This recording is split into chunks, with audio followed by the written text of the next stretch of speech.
Hello guys, good evening everyone.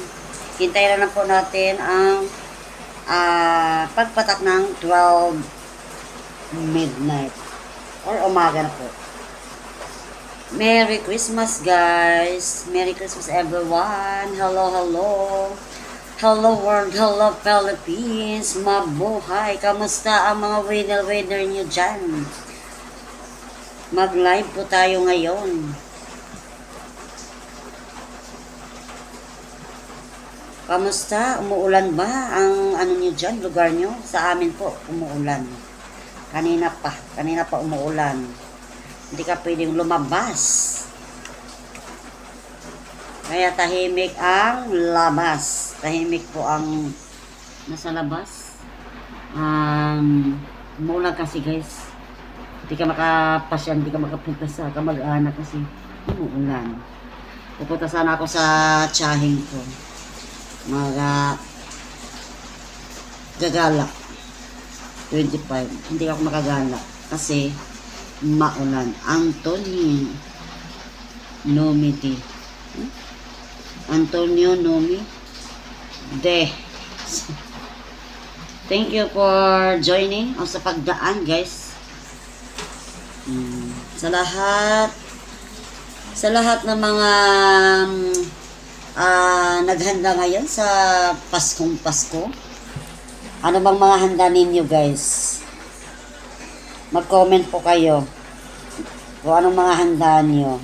Yung sa akin guys, ano lang guys, spaghetti lang na kalahati yung binigay sa mayor, o di ba?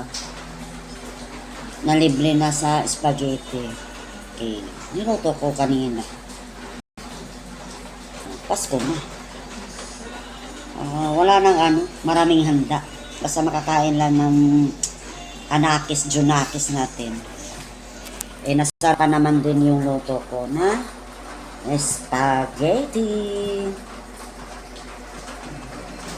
Bihira na kasi ako nagluluto ng spaghetti.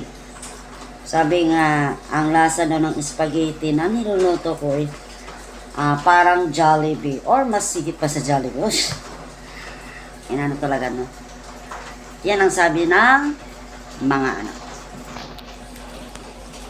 masarap daw yung lasa sa spaghetti ko kapag ako ang nagluluto. Bihira na kasi ako nagluluto ng spaghetti. Kaya, konti na lang guys.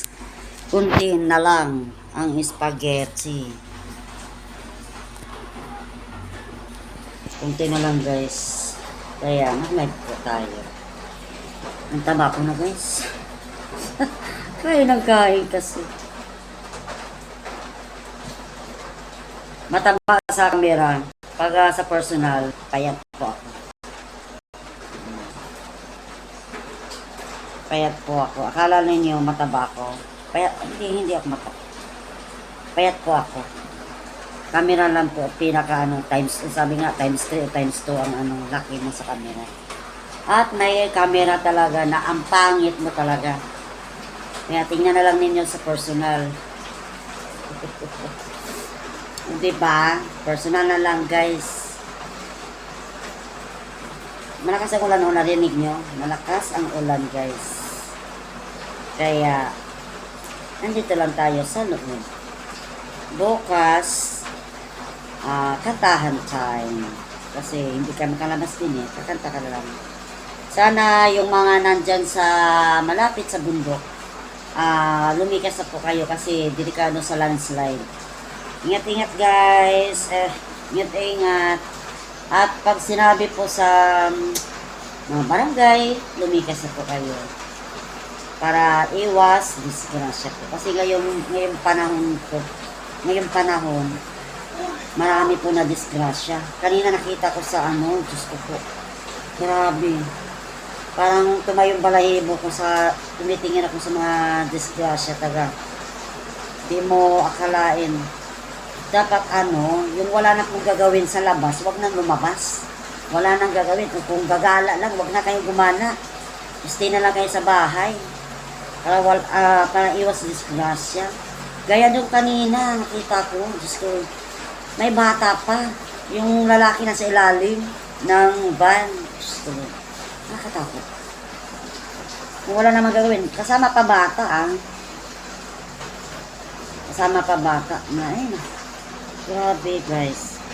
Nakakaawa naman. Sana pag umuulan, guys, huwag na po lumalabas. Huwag na po kayong kung lang talaga, stay na lang kayo sa bahay. Huwag nang gumagala. Kasi delikado po ngayon. Halimbawa, yung lugar nyo, nabubuwag yung mga lupa. Kung may bundok naman, huwag na kayong lalabas. Or sa daan naman, na landslide din. Or mayroong biyak. Iwas guys, nakakatakot. December ngayon guys. Itong December na to, dami na disgrasya. November, December yon. Kasi yung laging umuulan. Laging umuulan guys. Nakakatakot. Naawa ka sa mga may bahay, nalalaglag sa bangil, nabubuwal yung lupa, kahit kalsada, nabubuwag sa ilan. Meron din ako nakita ng tulay, umuuga-uga. Nakatakot guys, kahit walang lindol nakakaano. Kaya ingat-ingat guys. Pag wala namang gagawin po, wala namang kayong gagawin, stay sa bahay po. Stay na lang po. Isip na lang po ninyo yung pamilya niyo. Kasi madulas po ang daan. Kahit nag-iingat kayo, yung iba hindi nag-iingat. Diba? Pag wala namang ginagawa po, sa bahay na lang po. At kung nandyan naman kayo sa bahay, ay sa labas, ingat.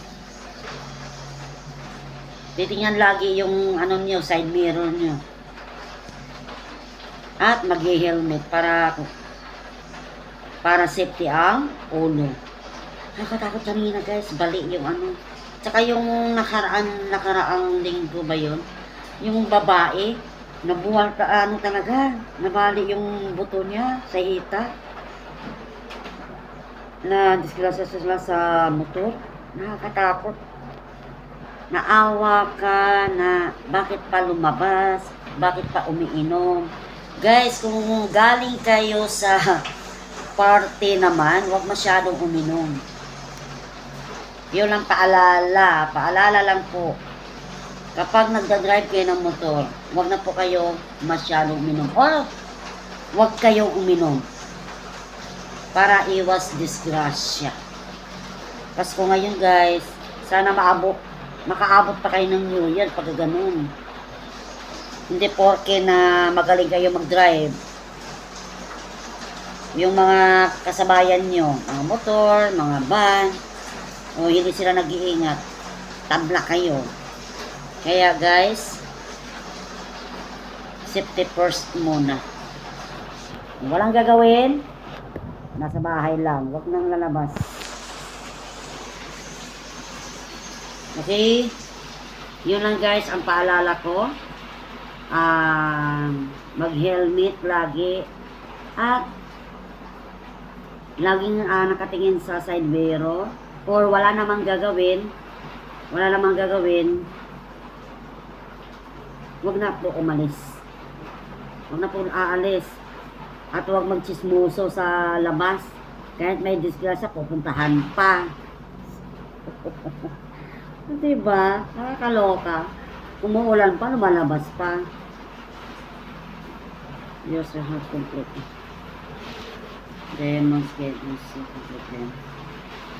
Okay guys, sa lahat guys sa lahat po, sana wala na po ma-disgrasya sa paggamit ng motor kasi po madulas.